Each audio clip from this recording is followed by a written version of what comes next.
అయ్యా ముఖ్యమంత్రి గారు, మా హరీష్ రావు గారు ఒక ప్రెస్ మీట్ పెట్టి మీ బట్టలు కూడా తీసి రోడ్డు మీద నిలబెట్టినంత పని చేసినాడు.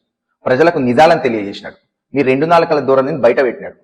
రైతు బంధు 3 పంటలకు ఇవ్వాలని చెప్పింది మీరు కదా, మళ్ళీ ఇవాళ మీ ప్రభుత్వం కనీసం 1 పంటకు అందిస్తుందా? అసలు పంటకు అందిస్తుందా?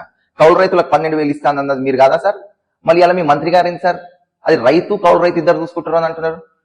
టీఎస్పీఎస్సీ పరీక్షల విషయాల్లో మీది ద్వంద్వ వైఖరి, పేద కుటుంబాలలో ఇల్లు కూల్చివేత విషయంలో మీది ద్వంద్వ వైఖరి, ఏక్ పోలీస్ విషయంలో మీది ద్వంద్వ వైఖరి. మీరు మీ ద్వంద్వ వైఖరిని బయట పెట్టే ప్రయత్నమే కదండి మా హరీష్ రావు గారు చేసినారు. అందుకేం టెన్షన్ అయిపోతుందా? డైజెస్ట్ అయితలేదా? వాస్తవాలు చెప్తుంటే మీకు నిజాలను జీర్ణించుకోలేకపోతున్నారా? నిజాలను జీర్ణించుకోలేక మీ చేలేగాలను మా నాయకుల మీద ప్రయోగం చేస్తున్నారా? వాళ్ళతో కేసులు పెట్టించే ప్రయత్నం చేస్తున్నారా? అది కూడా కేసులు ఎవరితో పెట్టిస్తున్నారండి మీరు? ఒక రేపిస్ట్ తో పెట్టిస్తున్నారు మీరు కేసులు. ఒక దొంగ నోట్ల వ్యవహారంలో కేసు ఉన్నతో మీరు కేసులు పెట్టిస్తున్నారు.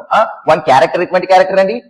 బూతు సినిమాల థియేటర్ల కదా బ్లాక్ టికెట్లు అమ్ముకునే ముఖం వాంతో మీరు హరీష్ రావు గారి మీద కేసులు పెట్టిస్తున్నారా? అంటే ఆ చేయలేగాలని మా నాయకుడి మీద ప్రయోగం చేయాలనుకుంటున్నారా? అట్లాంటి ప్రయోగాలకు మా నాయకుడు భయపడతాడని కూడా మీరు ఇంకా అనుకుంటున్నారా? భయపడే ప్రసక్తి లేదు. మీ అబద్ధాలను ఎండగట్టే ప్రయత్నం అహర్నిశలు మా నాయకుడు చేస్తూనే ఉంటారు. ఈ కేసులు కాదు, ఇంకా 1,00,000 కేసులు పెట్టుకోండి. అన్ని కేసులు పెట్టించుకొని రాష్ట్రాన్ని తీసుకొచ్చిన వ్యక్తి మా హరీష్ రావు గారు. అట్లాంటి వ్యక్తి మీద మీరు ఇట్లాంటి చిల్లిగవ్వలు ప్రయోజనాలు చేస్తే పప్పులు ఉడకవు. సీఎం గారు తస్మాత్ జాగ్రత్త.